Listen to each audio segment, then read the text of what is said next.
Hello, hello. Welcome everybody for the Bundesliga Matchday 23 review. First of all, I want to highlight there were two goal of the season contenders in this match day.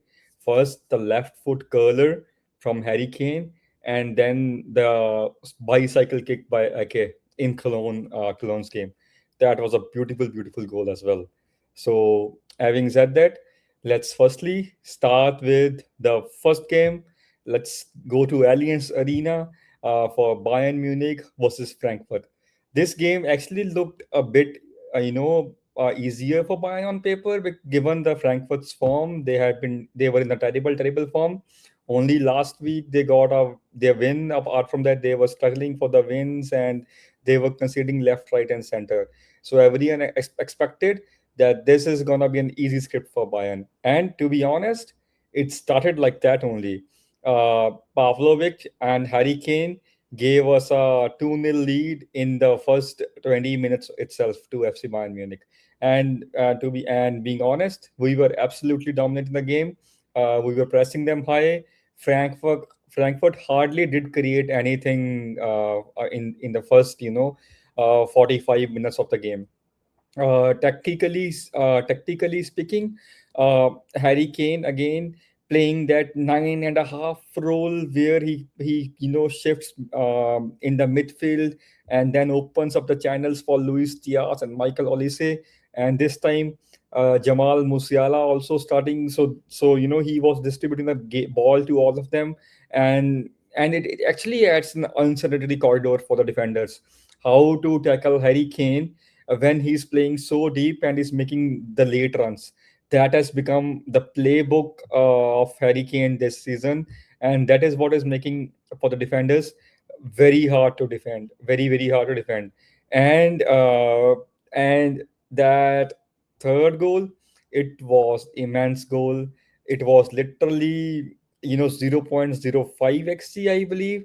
The curler which swung, it had a proper curl and it went to the far corner. It was a beautiful moment, to be honest, and it really showed how Harry Kane is playing this season. It was a tremendous goal yesterday, and that's when we thought game looks dusted, 3-0, we are winning it. But sadly, on the other end, Harry Kane mistimes his clearance, and he hits the foot of the Frankfurt's attacker, and that gives them the free penalty kick. VAR VAR reviewed it. It looked harsh, but to be honest, it was a penalty. Any day, any season, that's a penalty. So it was a very fair call, and that penalty was dispatched very clinically. And so that I mean, to be honest, I mean, that goal really came as a shocker, to be honest. We really thought Bayern Munich are gonna keep a clean sheet, but that mistake and Burkhardt converting his penalty, it gave some impetus to Riera's side, and they were not going to go down so easily. And then that's when the game started to shift the charge. I mean, Frankfurt, they started to press very, very high. Like FC Bayern Munich, they always like to, do the build up from the back. And we were trying that only, but they were suffocating our players. And I am repeating it again, the issue of midfield not having the press resistant mids, it came to bite us again. Joshua Kimmich, he was kind of boxed in the corner. He tried to play that pass. To play out of a bag, he tried to play that pass, but that pass to Kim didn't reach. And Kalimandu, he bounced on that ball and he scored a tap in from there. And it was 3-2 by the 86th minute. And game had completely turned there. We were under pressure. Were pushing us like anything. It really became tough for us. And then when 90th minute happened, 8 minutes were added. So that really, gave us the nerves because Frankfurt, once they, sensed the blood, the high press, they absolutely suck everything out of you, and they were doing it. But thankfully, we absorbed the pressure and we saw off the game, and that really gave us the 3 points. It was a tense tie. I mean, had we dropped the points, it would have been a bit tougher going away to Dortmund in that Klassiker next weekend. But thankfully, we got our 3 points in back. We dispatched the game clinically at the end when we were under pressure. So that was one positive, aspect of this game. And along with that, I really want to say, Harry freaking Kane. That is 23 games and 28 goals. I'm just keeping fingers crossed for his health. He is having the season of his life, and it is not just that he's scoring goal. At times, he's playing the last defender behind our defense and clearing out the balls from the opposition, and then he's chasing the ball from attack to defense like a bulldog. He has been brilliant. To be honest, I have never seen, I mean, from a striker perspective, I have never seen a striker in Bayern colors playing like this, where he drops this deep, becomes a number 6, and he distributes the ball as a 6 and then runs in the box and scores the goals. I mean, honestly, you guys can give your comments on that. If we have witnessed a season from any striker, to be honest, not just at Bayern Munich by Harry Kane, I don't remember, any striker having that kind of season. He is absolutely immense. And along with that, we had a bit of a shocker as well. Alphonso Davies, he had an impact injury on his right hand side of the leg, and we were absolutely scared the way he walked off in this route. We thought this again looks something serious, and we were praying for his health. And thankfully, club has released the official statement that it's an injury, but it's not something serious. And the publications from Germany are, publishing that he could be out from 3 to 4 weeks, which is still okay, given how we thought it is gonna be. By looking at the reaction of the players, by looking at the reaction of Alphonso Davies on the pitch, we were genuinely scared at that point of time. But thankfully, it's nothing serious, and we are wishing Alphonso Davies a very, very quick recovery, because we need a runner, deep into the season. He's a very immense player, and along with that, it's a home World Cup for Alphonso Davies. With Canada having the hosting rights, you really want Alphonso Davies to be there and shine in his home World Cup. That's not, many players get to feel that vibe. So we are hoping for a quick recovery, and then quick recovery of form as well. And talking about form, Jamal Musiala, yes, he has looked bit off color till now, but it's a very good point from Vincent Company that he's giving the time to Jamal Musiala, because we are in the clutch part of the season. We need him fully fit, and he's giving that pace to him, which is I mean, it's very good, to be honest. And we really hope once the next match day comes, or the Classic come, we see Jamal Musiala at his absolutely best, because that is where we want to see our Bambi. So that was the first game, and now moving to the second game, it was the battle of the challengers, Borussia Dortmund versus RB Leipzig. This game actually looked like Dortmund didn't want to drop any points, and so was Leipzig, because this game was very crucial to the top 4 race in Bundesliga.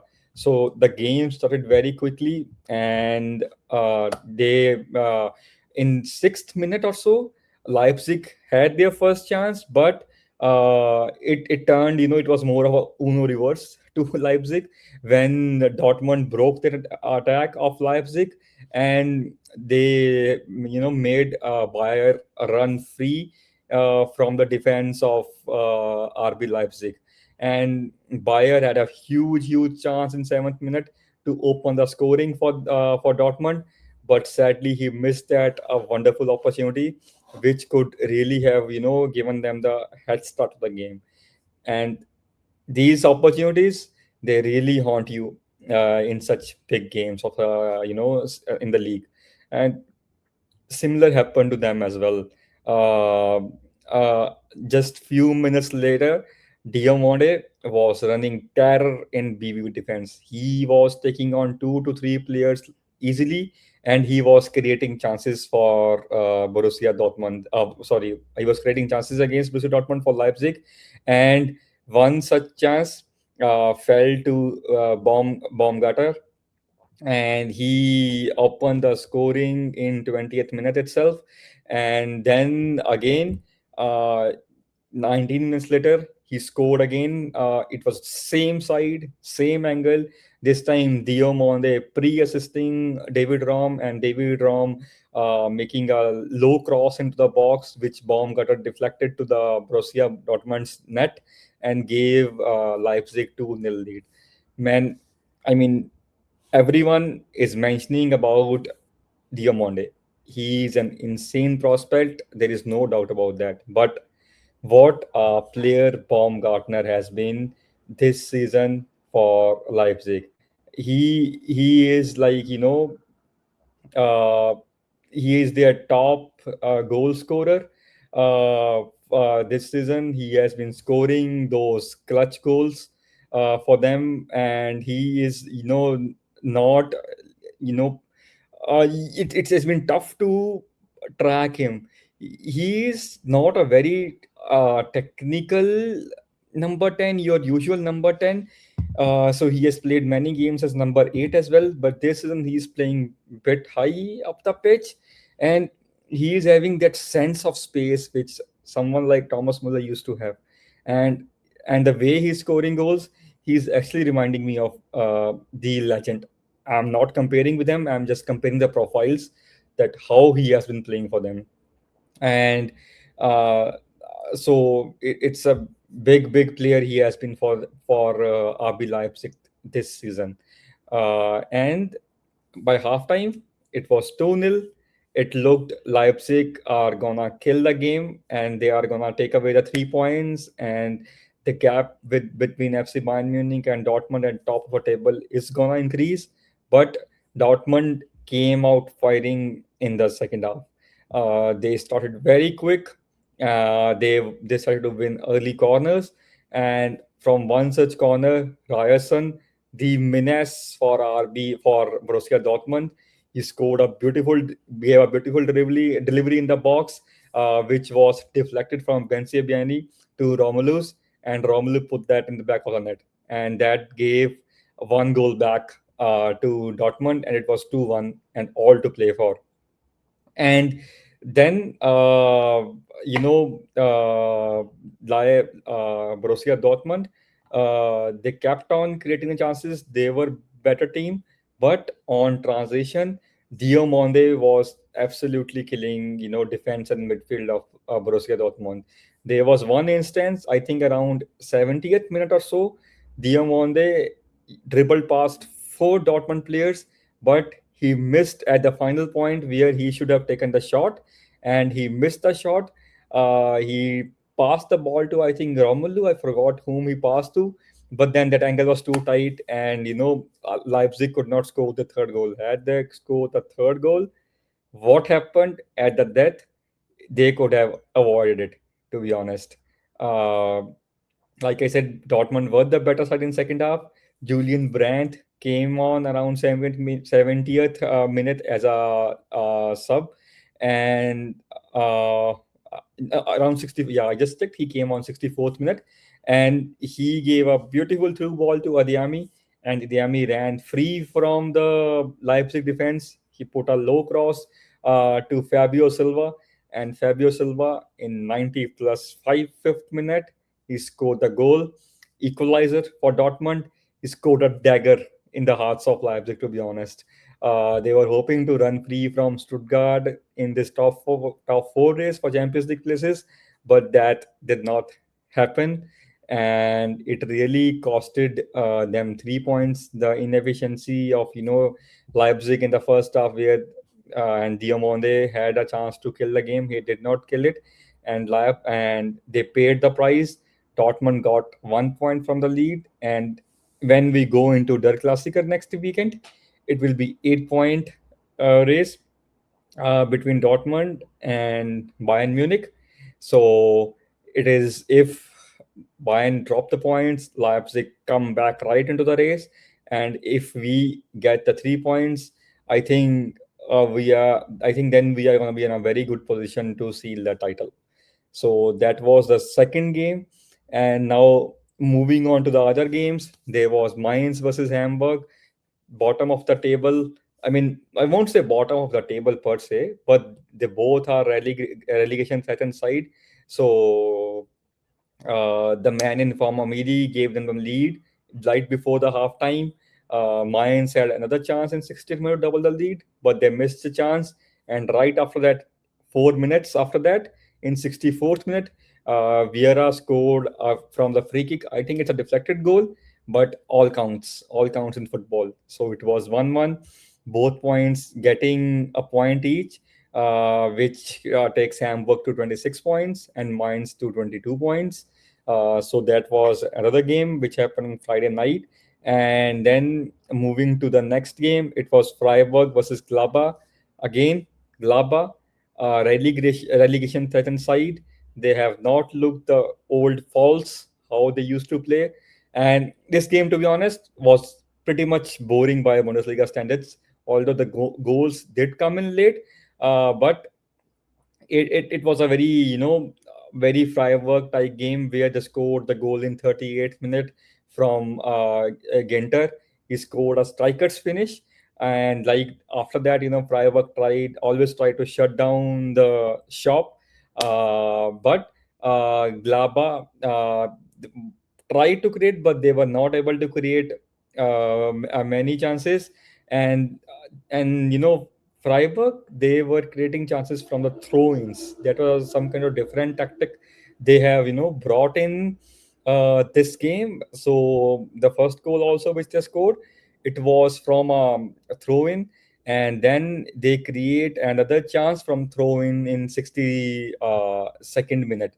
It was a very very close call. It really looked like they are gonna score, but they were not able to score. But Matanovic, in 74th minute, he doubled the lead, and then Freiburg literally played the low block football, which gave Laba the ball, and then Laba tried to create some chances, but it was not enough.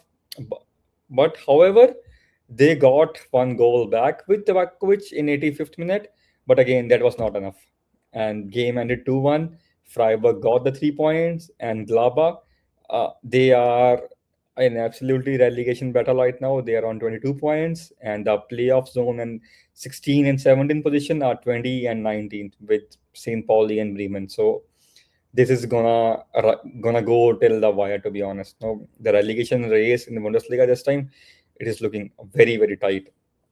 Now moving to the other game, Cologne versus Hoffenheim. Cologne, they picked up points in first half, which is, to be honest, saving them right now because they are not able to knock off the wins. They are not able to knock off the points. However, this game, they started very energetically, and the goal by Ragnar Ake, my God, what a finish that was. I really wish, I could play the videos for you guys here. It was a tremendous bicycle kick. Again, it came from a throw-in, but it was a brilliant finish.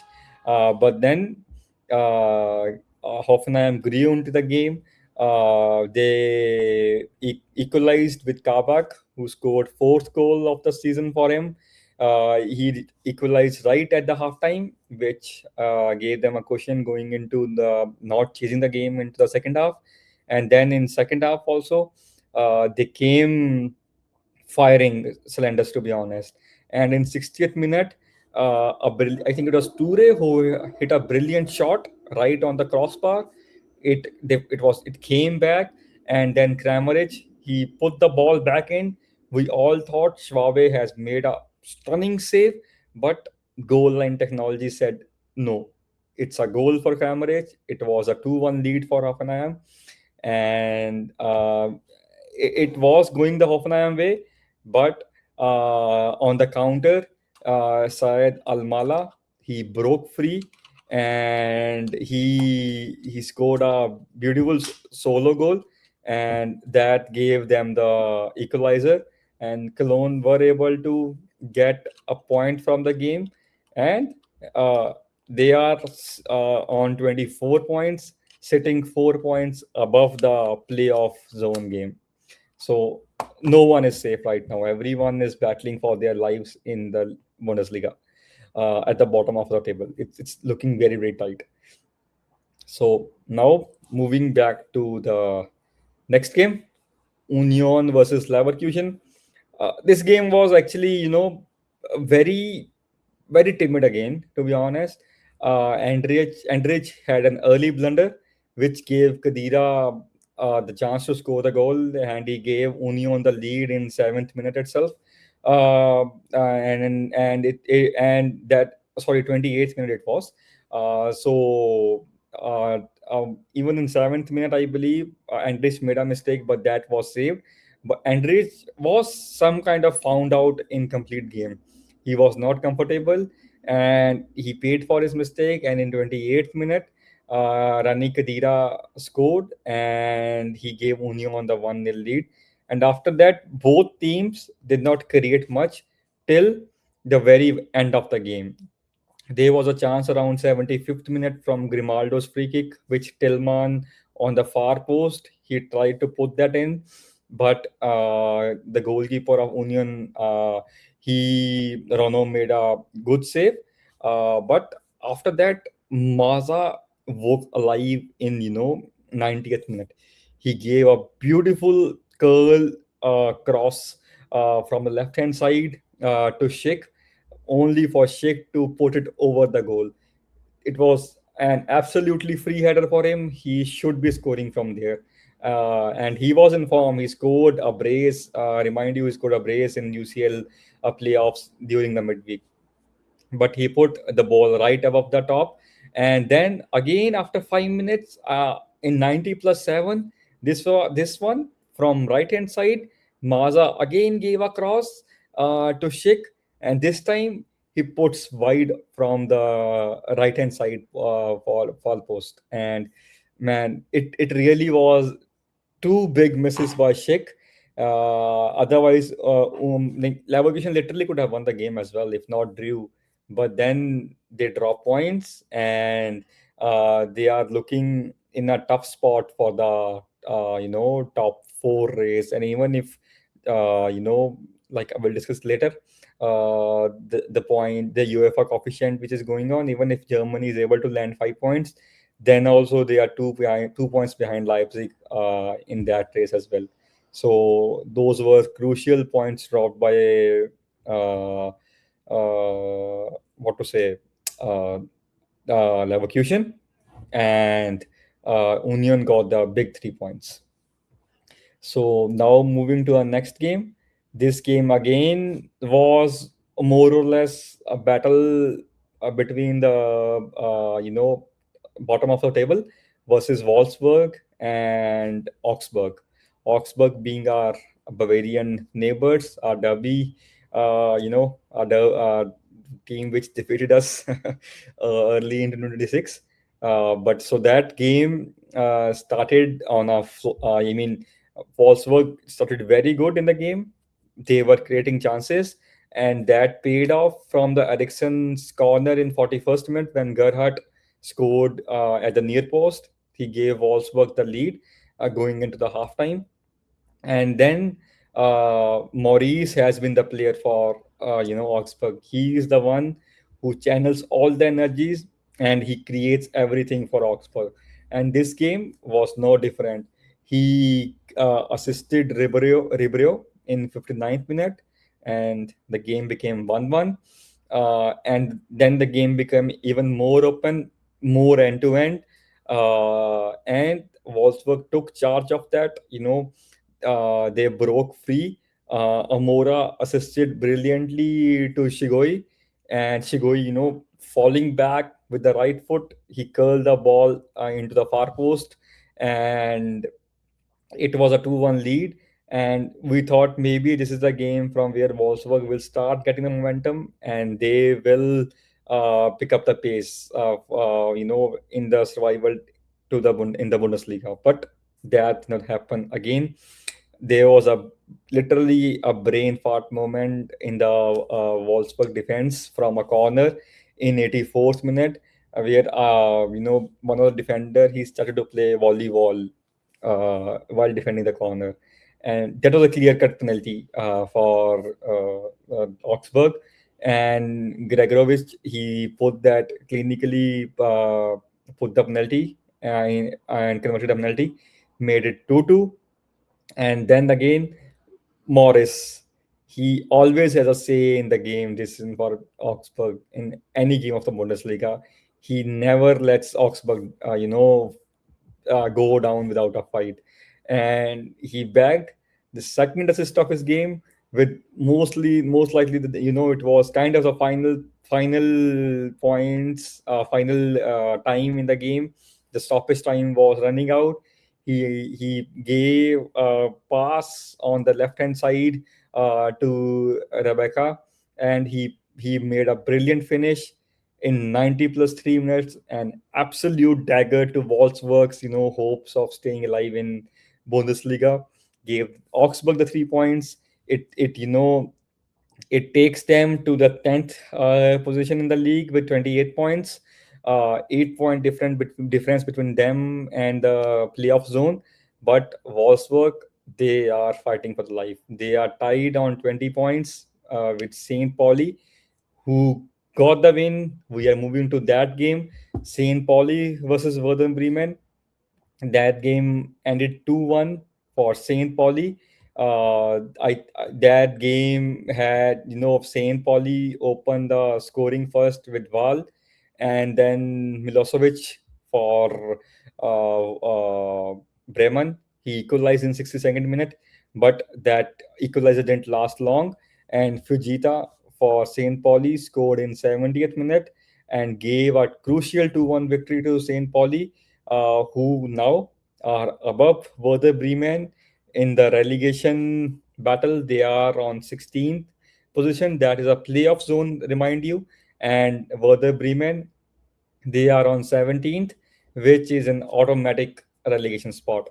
So the old horses of Bundesliga, Wolfsburg, uh, Glaba, Bremen, they all are struggling for lives right now.